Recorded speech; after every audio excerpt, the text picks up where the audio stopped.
Bonjour à toutes et tous. Alors aujourd'hui, nous allons faire notre deuxième partage sur le thème du péché et aujourd'hui, on va traiter de la solution.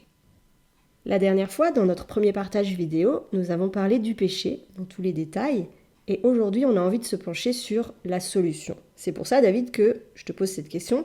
Quelle est la solution que Dieu a mise en place pour sauver l'humanité du péché? Bonjour à tous. Donc effectivement aujourd'hui nous allons traiter de la solution, un rapport au péché, la solution que Dieu a apportée. Et pour répondre à ta question, la solution qui a été mise en place par Dieu, elle se compose de deux éléments majeurs.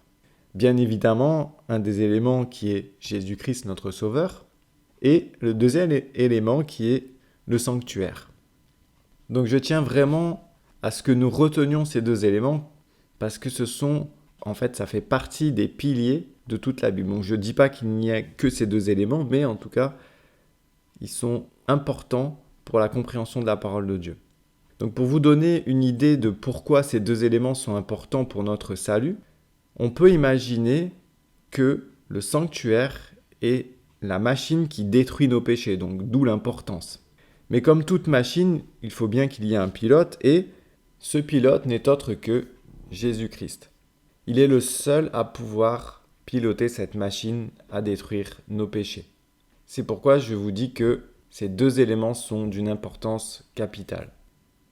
Nous allons voir au travers de notre présent partage, mais aussi de nos futurs partages, que le sanctuaire peut être aussi un plan qui permet de comprendre comment Dieu s'y prend pour nous sauver du péché, mais aussi on pourra décliner le sanctuaire dans plusieurs domaines. Il pourra nous aider à comprendre plusieurs sujets, mais ça fera office d'autres partages. Donc commençons par noter 3 étapes qui sont issues de ce fameux plan. Donc on peut noter la justification, la sanctification et pour terminer la purification qu'on peut aussi appeler la glorification. Ce sont des termes qui semblent un peu techniques. Du coup, est-ce que tu voudrais bien, David, nous donner une définition ou peut-être nous expliquer aussi à quel endroit ces étapes sont décrites ou citées dans la Bible? Ça nous permettra sans doute d'y voir un peu plus clair. Oui, c'est vrai que ça peut paraître compliqué et on n'a pas forcément on voit pas forcément ces notions-là dans la Bible au premier regard, mais on va prendre quelques versets pour voir que ces notions existent bien dans la Bible et puis ensuite on passera à une explication de ce que sont ces 3 étapes-là. Commençons donc par lire 1 Corinthiens chapitre 6, le verset 11. Et c'est là ce que vous étiez, quelques-uns de vous. Mais vous avez été lavés, mais vous avez été sanctifiés, mais vous avez été justifiés au nom du Seigneur Jésus-Christ et par l'Esprit de notre Dieu. Vous pouvez constater ici dans ce verset qui dit « Mais vous avez été lavés, mais vous avez été sanctifiés, mais vous avez été justifiés. » Donc ici, l'étape se passe à l'inverse, mais on a quand même la justification, la sanctification, et le verset où il dit « Mais vous avez été lavés », c'est la purification. Donc on peut retrouver ces éléments dans d'autres versets, notamment dans Psaume 51, les versets 1 à 11. Vous pouvez lire et vous verrez que là, on parle aussi d'être lavé et d'être purifié. Donc maintenant, nous allons lire Hébreux 10, les versets 10 à 14. C'est en vertu de cette volonté que nous sommes sanctifiés par l'offrande du corps de Jésus-Christ une fois pour toutes. Et tandis que tout sacrificateur fait chaque jour le service et offre souvent les mêmes sacrifices qui ne peuvent jamais ôter le péché, lui, après avoir offert un seul sacrifice pour les péchés, s'est assis pour toujours à la droite de Dieu, attendant désormais que ses ennemis soient devenus son marchepied. Car, par une seule offrande, il a amené à la perfection pour toujours ceux qui sont sanctifiés. Donc ici, on voit encore une fois que on parle de sanctification. On va prendre un dernier verset qui se trouve dans Éphésiens 5, les versets 25 à 27. Marie, aimez vos femmes comme Christ a aimé l'Église et s'est livré lui-même pour elle, afin de la sanctifier par la parole, après l'avoir purifiée par le baptême d'eau, afin de faire paraître devant lui cette Église glorieuse, sans tache, ni ride, ni rien de semblable, mais sainte et irrépréhensible. Voilà encore un verset où on voit très bien ce principe de justification, sanctification et glorification. Donc on voit très bien dans le verset 26, où il est écrit « afin de la sanctifier par la parole, après l'avoir purifiée par le baptême d'eau ». Donc on voit justification, sanctification. Et dans le verset 27, on voit « afin de la faire paraître devant lui cette église glorieuse ». Donc la glorification est visible dans le verset 27. Donc on ne va pas prendre plus de versets pour expliquer ce principe-là, mais on peut le retrouver facilement dans toute la Bible. On voit très bien que dans certains versets, on parle de justification, dans d'autres simplement de sanctification, mais ces trois principes-là marchent ensemble et sont dans un ordre bien particulier pour amener l'humain dans cette perfection et dans la présence de Dieu.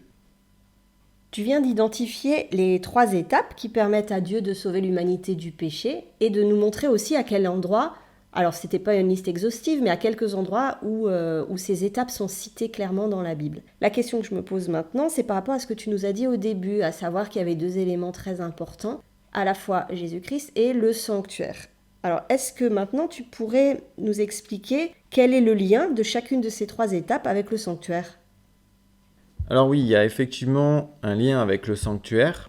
Et comme vous pouvez voir sur la carte qui est affichée à l'écran, nous avons le parvis et c'est dans le parvis que se trouve la justification. Nous allons en parler juste après. Ensuite, c'est dans le lieu saint que se passe la sanctification. Et enfin, c'est dans le lieu très saint qu'a lieu la glorification ou purification. Alors pour revenir à la question de qu'est-ce que la justification, sanctification et purification, alors nous allons développer un par un ces sujets pour voir un peu de quoi ça parle et qu'est-ce que ces 3 étapes.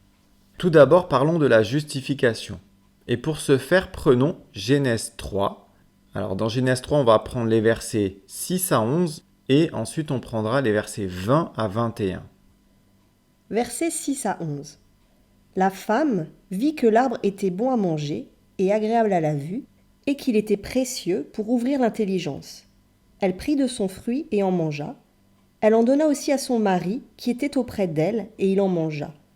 Les yeux de l'un et de l'autre s'ouvrirent, et ils connurent qu'ils étaient nus, et ayant conçu des feuilles de figuier, ils s'en firent des ceintures. Alors, ils entendirent la voix de l'Éternel Dieu, qui parcourait le jardin vers le soir, et l'homme et sa femme se cachèrent loin de la face de l'Éternel Dieu, au milieu des arbres du jardin. Mais l'Éternel Dieu appela l'homme et lui dit : « Où es-tu ? » Il répondit : « J'ai entendu ta voix dans le jardin et j'ai eu peur, parce que je suis nu, et je me suis caché. » Et l'Éternel Dieu dit : « Qui t'a appris que tu es nu ? Est-ce que tu as mangé de l'arbre dont je t'avais défendu de manger ?» Versets 20 à 21. Adam donna à sa femme le nom d'Ève, car elle a été la mère de tous les vivants. L'Éternel Dieu fit à Adam et à sa femme des habits de peau, et il les en revêtit. Dans cette histoire, nous constatons qu'Adam et Ève se sont fait des vêtements avec des feuilles de figuier. Quant à Dieu, lui, il leur a fait des vêtements en peau pour couvrir leur nudité. Car, vous l'aurez vu, malgré leurs feuilles de figuier, ils avaient quand même honte et se sont sentis nus lorsque Dieu est venu à leur rencontre. Ce qui signifie que ce que l'homme peut vouloir entreprendre pour ne pas être nu devant Dieu est nul. Il est impossible à l'homme de couvrir sa nudité par ses propres moyens.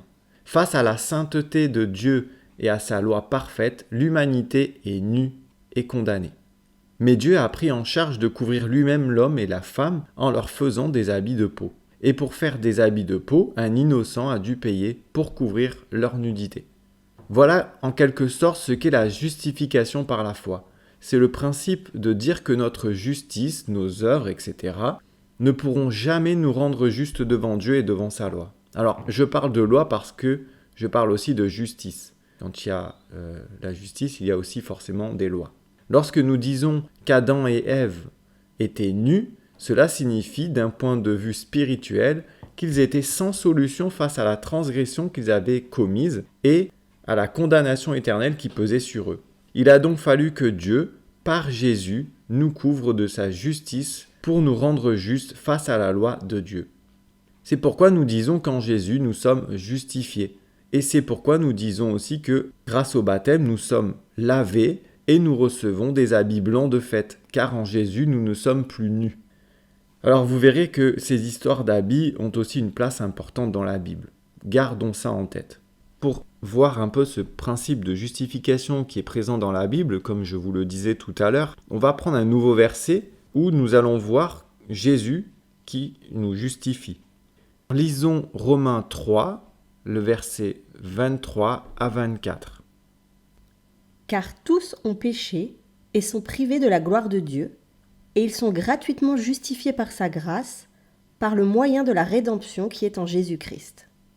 Donc, pour reprendre simplement le parallèle avec le sanctuaire, retenons juste que le sanctuaire est le plan que Dieu a mis en place, et si la justification correspond au parvis, nous devons regarder les deux éléments qui sont dans le parvis, c'est-à-dire l'autel des sacrifices et la cuve d'airain. Eh bien, l'autel des sacrifices, ça va être accepter le sacrifice de Jésus dans sa vie. Et la cuve d'airain, ça va être tout simplement le baptême. Donc ces deux éléments-là, ce faisant, nous sommes justifiés et nous pouvons passer à l'étape suivante qui est la sanctification. Pour rester sur le schéma du sanctuaire, nous avons la deuxième étape qui est la sanctification et qui se trouve dans le lieu saint. Donc première étape, nous sommes lavés de nos péchés et on nous donne une robe blanche. Et deuxième étape, on s'engage à la garder propre. La sanctification, c'est l'étape qui permet aux croyants de pécher de moins en moins. Plus le chrétien est sanctifié, plus il a en horreur le péché. C'est pourquoi la Bible parle souvent de sanctification. Et cela est possible grâce aux 3 outils que Dieu a mis à disposition pour nous dans le lieu saint. La parole de Dieu, symbolisée par la table des pains, la prière, symbolisée par l'autel des parfums, et la puissance du Saint-Esprit, symbolisée par les flammes du chandelier. Plus nous utilisons ces outils, plus nous nous rapprochons de Dieu. Mais attention, avec amour. N'oublions jamais l'amour. Si nous faisons ces choses sans l'amour de Dieu, nous manquons l'objectif de la sanctification. C'est un peu comme si vous vouliez une famille pour utiliser votre téléphone plus souvent. On va dire que c'est plutôt l'inverse. En fait, on veut contacter notre famille, alors on va acheter un téléphone. De la même manière, si nous utilisons ces 3 outils de communication que sont, comme je vous l'ai dit, le Saint-Esprit, la parole et la prière, c'est parce que nous voulons rester en contact avec Dieu. C'est donc l'amour qui est le vecteur de cette utilisation des outils de Dieu.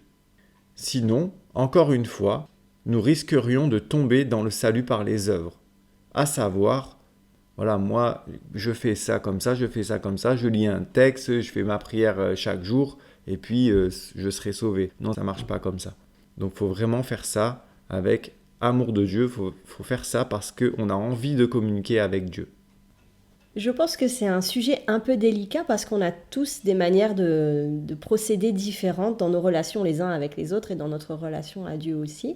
Et à mon avis, on peut quand même avoir une attitude un peu machinale ou on va dire programmée, c'est-à-dire prier, lire sa Bible de manière répétée et habituelle, qu'on pourrait comparer à une sorte de discipline.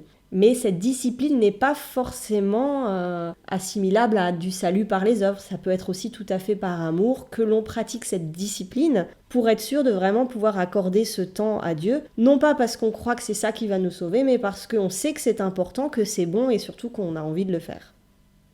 Oui, c'est important ce que tu relèves. Effectivement, on peut avoir une discipline, mais cette discipline, elle doit être poussée par l'amour. Elle doit être...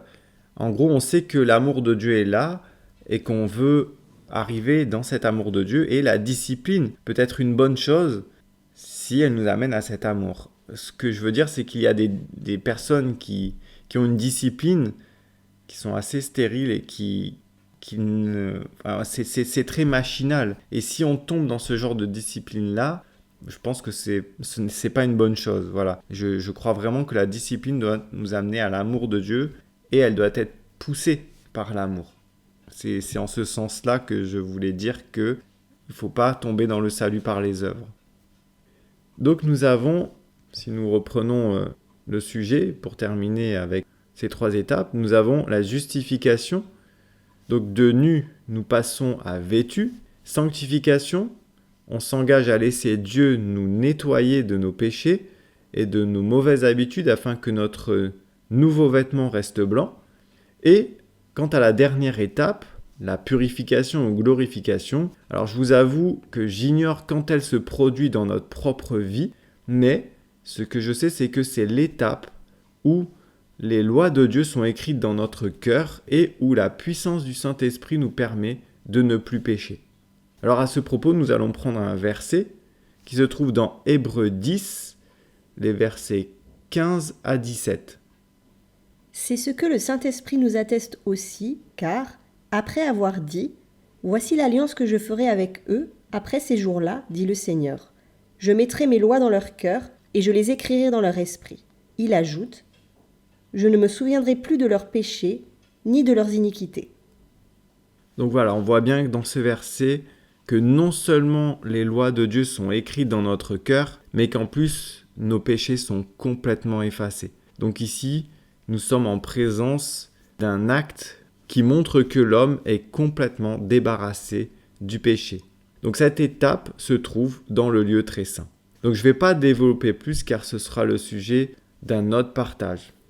Mais je vais terminer cette explication des 3 étapes avec ce simple verset que tout le monde connaît, qui se trouve dans Jean 14, verset 6. Jésus lui dit « Je suis le chemin, la vérité et la vie.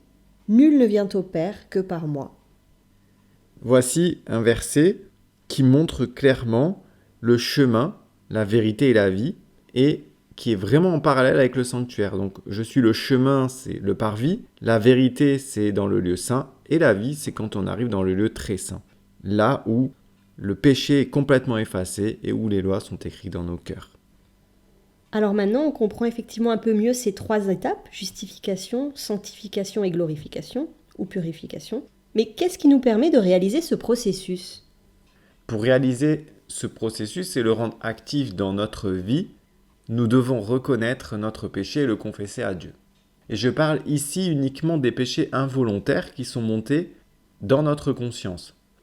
Lorsque nous commettons une erreur et que nous avons maintenant conscience que c'était mal, on doit demander pardon à Dieu.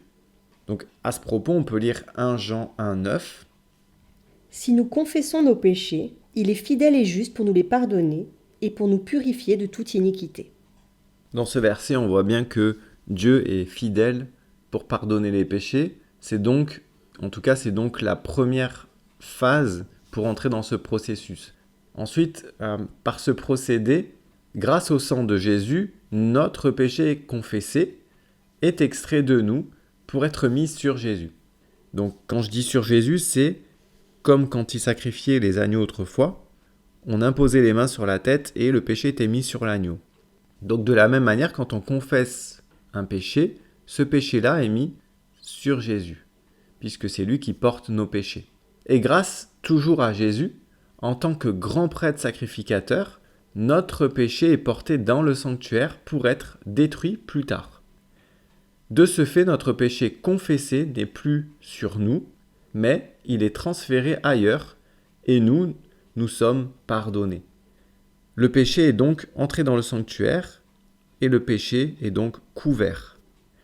Nous pouvons lire Hébreux 9, des versets 11 à 14. Mais Christ est venu comme souverain sacrificateur des biens à venir. Il a traversé le tabernacle plus grand et plus parfait, qui n'est pas construit de main d'homme, c'est-à-dire qui n'est pas de cette création. Et il est entré une fois pour toutes dans le lieu très saint, non avec le sang des boucs et des veaux, mais avec son propre sang, ayant obtenu une rédemption éternelle. Car si le sang des taureaux et des boucs et la cendre d'une vache répandue sur ceux qui sont souillés sanctifie et procure la pureté de la chair, combien plus le sang de Christ, qui par un esprit éternel s'est offert lui-même sans tache à Dieu, purifiera-t-il votre conscience des œuvres mortes, afin que vous serviez le Dieu vivant. Voilà, donc ce verset, il nous montre bien que Jésus, d'une part, porte nos péchés dans le sanctuaire et qui remplace aussi tout le sang qui a été versé avant. Et on voit aussi au travers de ce verset que Jésus est capable de nous purifier bien mieux que les animaux qui étaient avant sacrifiés pour le pardon.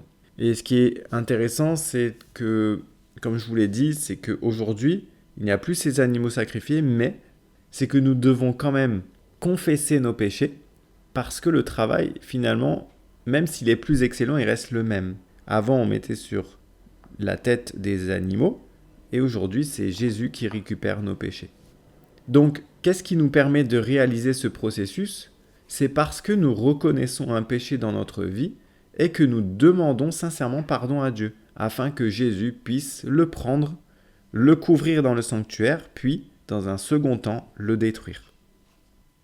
Mais ceux qui sont morts avant l'arrivée de Jésus alors, qu'en est-il pour eux ? Cette question me rappelle une question que je me suis posée aussi dans le passé. Bien non, les personnages de l'Ancien Testament ne sont pas perdus. En réalité, ils sont sauvés par la foi au Messie à venir. Et cette foi, donc F-O-I, il est exprimé au travers les sacrifices des animaux où justement leurs péchés étaient transférés, comme on en a parlé tout à l'heure. C'est d'ailleurs grâce à ces rituels que nous pouvons comprendre et expliquer ce que fait Jésus aujourd'hui. Mais Dieu n'a jamais laissé l'être humain sans solution de salut. À commencer par Adam et Ève, le fait de les avoir couverts avec des habits de peau, comme nous pouvons le voir dans la Genèse, a montré que dès le début, ce rituel de couvrir le péché, grâce à un innocent, a été mis en place par Dieu. Quand Dieu a suscité Moïse, c'était pour organiser tous ces rituels et en donner une plus claire explication, au travers notamment du sanctuaire dans l'Ancien Testament. Et c'est aussi pour comprendre que le péché mène à la mort éternelle et que, pour nous éviter ça, le Messie allait venir pour prendre sur lui ce qui nous condamnait.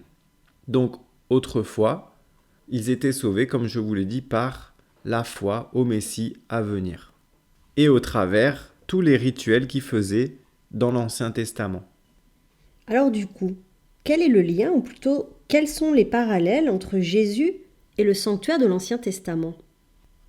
Oui, donc avant de parler des liens et des parallèles, on peut s'apercevoir avec un peu de recul que les rituels du sanctuaire terrestre de l'Ancien Testament étaient une pédagogie pour nous enseigner comment Jésus allait faire pour nous sortir du péché. On peut dire alors que le sanctuaire et ses rites étaient une maquette miniature, un plan à petite échelle qui a permis de révéler aux humains le plan de Dieu. Aujourd'hui, ce plan a été et est encore exécuté de manière plus excellente par Jésus, dans le véritable sanctuaire céleste. On pourra lire à ce propos Hébreux 7, les versets 21 à 28. Car, tandis que les Lévites sont devenus sacrificateurs sans serment, Jésus l'est devenu avec serment, par celui qui lui a dit « Le Seigneur a juré, et il ne se repentira pas. Tu es sacrificateur pour toujours, selon l'ordre de Melchisédek. » Jésus est par cela même le garant d'une alliance plus excellente. De plus, il y a eu des sacrificateurs en grand nombre, parce que la mort les empêchait d'être permanents. Mais lui, parce qu'il demeure éternellement, possède un sacerdoce qui n'est pas transmissible. C'est aussi pour cela qu'il peut sauver parfaitement ceux qui s'approchent de Dieu par lui, étant toujours vivant pour intercéder en leur faveur. Il nous convenait, en effet, d'avoir un souverain sacrificateur comme lui, saint, innocent, sans tache, séparé des pécheurs, et plus élevé que les cieux, qui n'a pas besoin, comme les souverains sacrificateurs, d'offrir chaque jour des sacrifices, d'abord pour ses propres péchés, ensuite pour ceux du peuple, car ceux-ci, il l'a fait une fois pour toutes en s'offrant lui-même. En effet, la loi établit souverain sacrificateur des hommes sujets à la faiblesse. Mais la parole du serment, qui a été fait après la loi, établit le Fils, qui est parfait pour l'éternité. Au travers ce verset que nous avons lu, on peut constater qu'il y a quand même des parallèles, des similitudes entre l'ancienne alliance où on sacrifiait des animaux et Jésus qui a pris cette nouvelle alliance qui est plus excellente. Sur terre, il a joué le rôle de l'agneau et dans le ciel, il joue à présent le rôle du grand prêtre sacrificateur. Comme nous l'avons lu dans le livre d'Hébreux. Et nous pouvons aussi le lire dans Jean 1, 29, où il est écrit, où Jean le Baptiste dit « Voici l'agneau de Dieu ». Donc on voit bien que Jésus est aussi l'agneau de Dieu. Donc si nous pouvons établir des liens et des parallèles, tout comme l'Ancien Testament, c'est le sang versé qui permet le transfert du péché du pécheur au sanctuaire. Tout comme l'Ancien Testament, Jésus est l'agneau, mais il est aussi le grand prêtre qui amène nos péchés dans le sanctuaire céleste. Et comme l'Ancien Testament, un pécheur ne peut pas passer la porte du sanctuaire.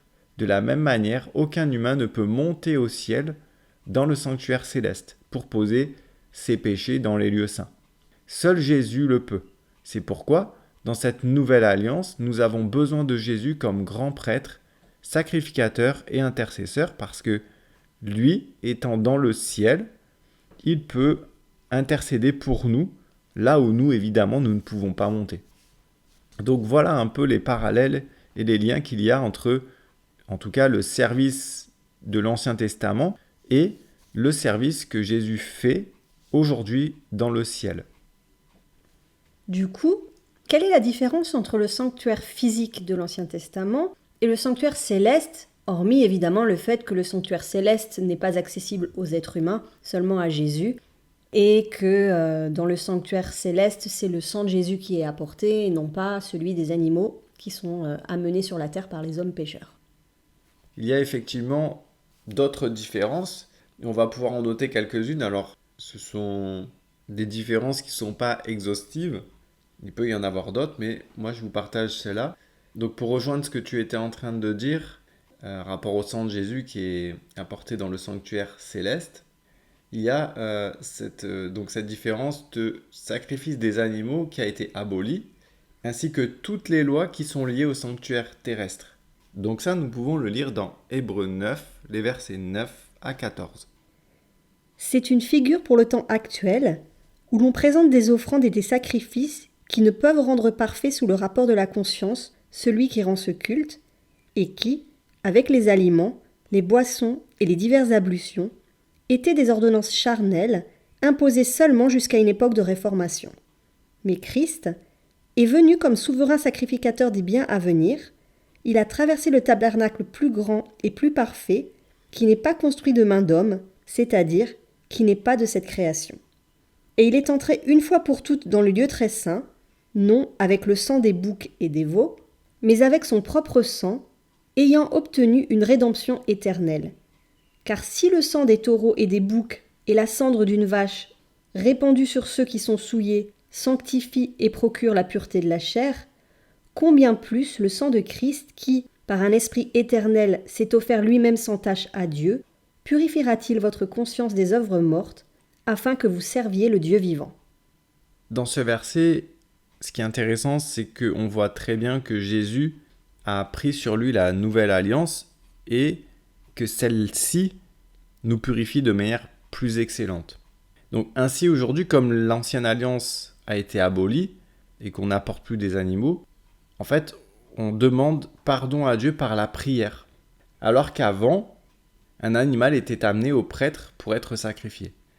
C'est certes plus simple aujourd'hui, mais on ne doit pas oublier que Jésus prend sur lui notre faute et paye le prix à notre place. Autre différence que nous pouvons noter, c'est que le sanctuaire terrestre est un modèle issu du véritable. Donc à ce propos, nous pouvons prendre la Bible dans Exode 26, le verset 30. « Tu dresseras le tabernacle d'après le modèle qui t'est montré sur la montagne. » Donc voilà le premier verset qui montre que le tabernacle a été fait selon un modèle. Donc nous pouvons lire à présent Hébreux 8, les versets 1 à 5. Et ensuite nous lirons Hébreux 9, verset 24. Le point capital de ce qui vient d'être dit, c'est que nous avons un tel souverain sacrificateur qui s'est assis à la droite du trône de la majesté divine dans les cieux, comme ministre du sanctuaire et du véritable tabernacle, qui a été dressé par le Seigneur et non par un homme. Tout souverain sacrificateur est établi pour présenter des offrandes et des sacrifices, d'où il est nécessaire que celui-ci ait aussi quelque chose à présenter. S'il était sur la terre, il ne serait pas même sacrificateur, puisque là sont ceux qui présentent des offrandes selon la loi, lesquels célèbrent un culte, image et ombre des choses célestes, selon que Moïse en fut divinement averti lorsqu'il allait construire le tabernacle. Et soin, lui fut-il dit, de faire tout d'après le modèle qui t'a été montré sur la montagne. Hébreux 9, verset 24.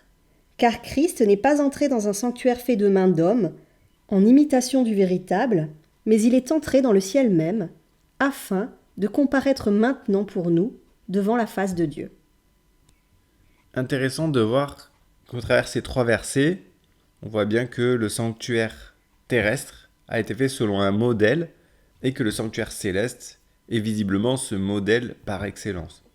Donc la différence qu'on peut noter, c'est que le sanctuaire céleste n'a pas été construit par un homme ni par la main d'un homme et qu'il est plus vrai, plus parfait que le terrestre.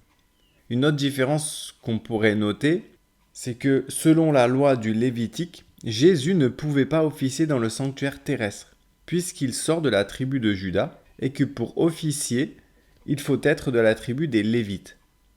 Donc ça, on l'a lu juste avant dans Hébreux 8, et c'est au verset 4, où on a bien vu que Jésus ne pouvait pas officier dans le sanctuaire terrestre, puisque là, ils exerçaient des sacrifices selon la loi. Et tout simplement parce que Jésus, étant sorti de Juda, ne pouvait pas officier dans le sanctuaire terrestre. Donc, à l'inverse, les Lévites ne peuvent pas officier dans le sanctuaire céleste. Mais Jésus est le seul à pouvoir y officier. Donc, on peut lire un autre verset qui est Hébreux 7, le verset 11 à 14. Si donc la perfection avait été possible par le sacerdoce lévitique, car c'est sur ce sacerdoce que repose la loi donnée au peuple, qu'était-il encore besoin qu'il paraisse un autre sacrificateur selon l'ordre de Melchisédek et non selon l'ordre d'Aaron? Car, le sacerdoce étant changé, nécessairement aussi il y a un changement de loi. En effet, celui de qui ces choses sont dites appartient à une autre tribu dont aucun membre n'a fait le service de l'autel. Car il est notoire que notre Seigneur est sorti de Juda, tribu dont Moïse n'a rien dit pour ce qui concerne le sacerdoce. Je pense qu'il pourrait y avoir bien d'autres différences, mais voilà un petit peu celles que moi j'ai relevées qui me semblent importantes à vous partager. Oui, c'est très intéressant, mais je me pose encore une question, c'est est-ce qu'il y a une différence au niveau de la pratique même du sacerdoce entre les sacrificateurs, les Lévites, qui étaient sur terre, et Jésus-Christ dans le ciel? Est-ce qu'il y a une différence au niveau de la pratique? Et aussi, on peut se demander jusqu'à quand Jésus va-t-il œuvrer en tant que sacrificateur, dans la mesure où il a remplacé la pratique des Lévites, que cela n'est plus pratiqué sur terre? On peut se dire que il y a peut-être aussi un moment où ça va s'arrêter dans le sanctuaire céleste. Oui, effectivement, on a bien compris que le sanctuaire terrestre était une pédagogie qui permettait de comprendre l'œuvre qu'allait faire Jésus-Christ. Donc, en considérant ces 2 services du sanctuaire, donc le terrestre et puis le service annuel, que pratiquaient les sacrificateurs, on peut se dire que une fois que le Christ aura terminé le service quotidien, en restant calqué donc sur ce que faisaient les sacrificateurs sur terre, bien effectivement, à un moment donné, Jésus va pratiquer le grand jour des expiations. Et on peut dire que Jésus, à ce moment-là, cessera son œuvre lorsque le grand jour des expiations sera terminé. Je sais que ce qu'on vient de parler maintenant peut poser beaucoup d'autres questions, mais voilà, ça, ce sera développé dans d'autres sujets, dans d'autres partages que nous verrons plus tard. Et si Jésus est actuellement en train de laver nos péchés dans le sanctuaire en tant que sacrificateur, comment et quand seront-ils détruits? Donc cette question fait partie justement de la question que tu as posée tout à l'heure, et nous y trouverons des réponses dans un autre partage que nous ferons, où on parlera du grand jour des expiations. Parce que c'est dans ce jour-là, pour te donner une idée, que Jésus effacera nos péchés qui auront été au préalable pardonnés. Très bien, c'est super, alors ça nous laisse des perspectives pour d'autres partages. On voit que c'est riche, que ça ouvre plein de voies, plein de portes pour d'autres échanges, pour creuser encore plus profondément la parole de Dieu. Alors, est-ce que, David, tu voudrais bien juste donner une petite conclusion, résumer en gros ce qui a été partagé aujourd'hui? Oui, la parole de Dieu est riche et c'est ce qui fait sa force finalement. C'est qu'on creuse et on trouve toujours davantage. Alors pour conclure, et je vais faire même mieux, je vais conclure cette étude et puis celle de la vidéo d'avant. En fait, c'est les conclusions et résumés. Alors premier point, le problème de l'humanité, on avait dit que c'est le péché, qui est un virus qui détruit les êtres vivants de manière éternelle. Deuxième point, le péché se contracte en nous lorsque nous transgressons la loi morale et physique de Dieu. Troisième point, Dieu a imaginé un plan, une machine qu'on appelle le sanctuaire pour nous guérir du péché, pour extraire de nous le péché. Quatrième point, Jésus est le pilote de cette machine à purifier.